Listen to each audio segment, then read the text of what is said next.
വിദേഹത്തിന്റെ അഹലുകാര് വ്യാപകമായി പ്രചരിപ്പിക്കുന്ന ഒരു വിഷയമാണ് സ്ത്രീകളുടെ ഖബർ സിയാറത്ത്. പള്ളികളിലേക്ക് വിലക്കുന്ന സുന്നി സമൂഹം സ്ത്രീകളെ ഖബറുകളിലേക്ക് നയിക്കുകയാണെന്നും അതൊരു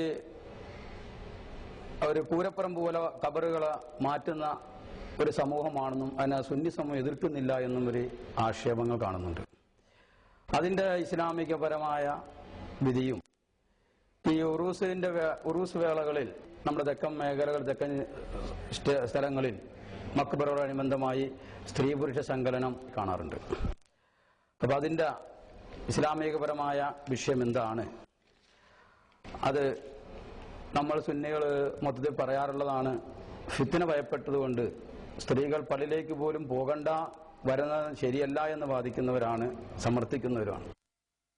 അപ്പൊ അത് ഗുണകരമായൊരു കാര്യമാണോ എന്നും കൂടി അറിയാൻ ആഗ്രഹിക്കും. സ്ത്രീകൾക്ക് ഖബർ സിയാറത്ത് പൊതുവായുള്ള നിയമം അമ്പിയാക്കൾ, ഔലിയാക്കൾ, സ്വാലിഹ്യങ്ങൾ അല്ലാത്തവരുടെ ഖബർ സിയാറത്ത് സുന്നത്തല്ല. അതേ സ്ഥാനത്ത് മഹാന്മാരുടെ ഖബർ സിയാറത്ത് അവർക്ക് സുന്നത്താണ്. അമ്പിയാക്കൾ, ഔലിയാക്കൾ പോലത്തവരുടെ മഹാന്മാരുടെ ഖബർ സിയാറത്ത് അവർക്ക് സുന്നത്താണ്. എന്നാൽ നിസ്കാരത്തെ സംബന്ധിച്ച് ചോദ്യത്തിൽ പറഞ്ഞതുകൊണ്ട് പറയട്ടെ, പരപുരുഷന്മാർ പങ്കെടുക്കുന്ന ജമാഅത്തുകളിൽ അവർക്ക് പോകൽ ആദ്യമേ സുന്നത്തേ ഇല്ല. എല്ലാ ഷർത്തുകളും ഒത്താൽ തന്നെയും സുന്നത്തില്ല ജമാഅത്തുകൾക്ക് പോകുന്നത്. ഖബർ സിയാറത്തിന് പോകുന്നത് എല്ലാ ഷർത്തുകളും ഒത്താൽ അവർക്ക് സുന്നത്താണ്. പർദാ നിയമം പാലിക്കാതെ വരുന്നത് ഹറാമാണ്, തടയപ്പെടേണ്ടതുമാണ്. അതവർക്ക് ഒരു സുന്നത്തെടുക്കാൻ വേണ്ടി ഹറാമ് ചെയ്യാൻ അനുവദിക്കുന്നില്ല. അപ്പൊ അത് വരാതെ പർദാ നിയമങ്ങൾ പാലിച്ചുകൊണ്ട് ഖബർ സിയാറത്ത്, മഹാന്മാരുടെ സിയാറത്തിന് അവർക്ക് വരുന്നത് സുന്നത്താണ്. ജമാഅത്തിന് പോകുന്നത് ആദ്യമേ സുന്നത്തില്ല. ബിദ്അത്തുകാർ അതിനു വേണ്ടിയാണ് പെണ്ണുങ്ങളെ കൊണ്ടുപോകുന്നത്. എല്ലാ നിയമം പാലിച്ചാൽ തന്നെയും സുന്നത്തില്ലാത്ത കാര്യം നിയമങ്ങൾ പാലിക്കാതെ പോവുകയും ചെയ്യുമ്പോൾ പിന്നെ പറയേണ്ടതുമില്ല, അത് ഹറാം തന്നെ. അതേ സ്ഥാനത്ത് ഖബർ സിയാറത്തിന് വേണ്ടി സ്ത്രീകൾ പോകുന്നത് ഈ പറയപ്പെട്ട പർദാ നിയമങ്ങൾ പാലിക്കുന്ന പക്ഷം അത് സുന്നത്താകുന്നു.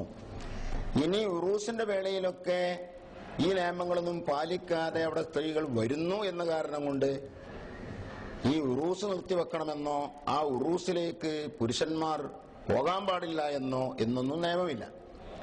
കാരണം മഹാന്മാരുടെ ഉറൂസ് നടത്തുക എന്ന് പറയുന്നതിന്റെ ഉദ്ദേശം അവരുടെ ആ വർഷം, അവരുടെ വഫാത്തിന്റെ വർഷം എത്തുമ്പോൾ ആ സ്മരണ പുതുക്കുന്നതിന് വേണ്ടി അവിടെ എല്ലാവരും സിയാറത്തിന് വേണ്ടി ഒരുമിച്ച് കൂടുക എന്നാണ്. ബഹുമാനപ്പെട്ട നബി സല്ലല്ലാഹു അലൈഹി വസല്ലം തങ്ങൾ എല്ലാ കൊല്ലത്തിന്റെയും ആരംഭത്തിൽ ഉഹദ് ശ്രോതാക്കളുടെ അരികൾ പോകാറുണ്ട്, സഹാബത്ത് പോകാറുണ്ട് എന്ന് നമുക്ക് കാണാവുന്ന കാര്യമാണ്. അപ്പൊ അങ്ങനെ പോകലത് സുന്നത്തുള്ള കാര്യമാണ്.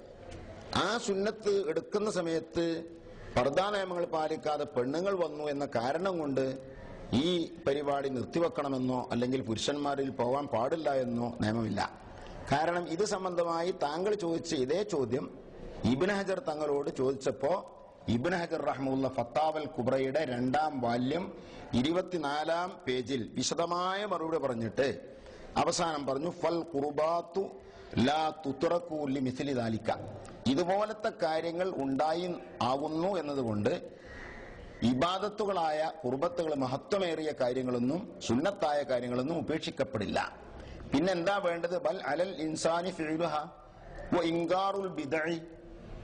ബിദ്അത്തുകൾ അവിടെ എന്തൊക്കെ നടക്കുന്നു അത് നീക്കാനുള്ള ശ്രമം നടത്തുകയും അതോടൊപ്പം സുന്നത്തായ കാര്യങ്ങൾ ചെയ്യുകയും വേണം എന്നല്ല. ബൽ വ ഇസാലത്തുഹ, ആ തെറ്റായ കാര്യങ്ങൾ പാടെ ഉന്മൂലനം ചെയ്യാൻ അവന് ശ്രമിക്കണം. ഇൻ അംകനഹു, അതവന് കഴിയുന്ന പക്ഷം. എന്നല്ലാതെ ഇവിടെ പെണ്ണുങ്ങൾ വരുന്നു എന്ന കാരണം കൊണ്ട് അവൻ ഇക്കാര്യങ്ങളൊന്നും ചെയ്തുകൂടാ എന്നില്ല. എന്നിട്ട് അദ്ദേഹം പറഞ്ഞു, വഖദ് ദക്കറൽ ഫുഖഹാഉ ഫി തവാഫിൽ മന്ദൂബി. സുന്നത്തായ തവാഫ് ചെയ്യുന്നിടത്ത് തന്നെ ഫുഖഹാവ് പറഞ്ഞു ഫദ്ലൻ അനിൽ വാജിബി. അപ്പൊ വാജിബായ തവാഫിനെ പറ്റി പറയേണ്ടതില്ല. എന്താ പറഞ്ഞു? അന്നഹു യുഫഅലു വലൗ മഅ വുജൂദിൻ നിസാഇ. ഇപ്പൊ ഇന്നത്തെ അവസ്ഥ പോലെ പെണ്ണുങ്ങൾ ഇടകലർന്നുകൊണ്ടല്ലാതെ തവാഫ് ചെയ്യാൻ അവിടെ കഴിയുന്നില്ല. ഇങ്ങനത്തെ ഒരു സാഹചര്യത്തിൽ പെണ്ണുങ്ങൾ വരുന്നത് നിയമവിരുദ്ധമാണ്, ഇടകലരുന്ന നിയമവിരുദ്ധമാണ്, അതുകൊണ്ട് പെണ്ണുങ്ങൾ ഉണ്ടായതുകൊണ്ട് തവാഫ് വേണ്ട എന്ന് വെക്കാൻ പറ്റില്ല, സുന്നത്തായ തവാഫാണെങ്കിലും ചെയ്യാം എന്നതുപോലെ സുന്നത്തായ ഖബർ സിയാറത്തിന് വേണ്ടി ഉറൂസ് ദിവസങ്ങളിൽ വിശേഷിച്ചും നമ്മൾ പോകുന്നതിൽ യാതൊരു പ്രശ്നവുമില്ല. പെണ്ണുങ്ങൾ വരാതിരിക്കാനും അവര് വരുന്നത് തന്നെ പർദാ നിയമങ്ങൾ പാലിച്ചുകൊണ്ട് പുരുഷന്മാരുമായി ഇടകലരാതിരിക്കാനുമുള്ള ശ്രമം നമ്മുടെ ഭാഗത്തുനിന്നുണ്ടാവുക, ഇതാണ് അതിന് വേണ്ടത്.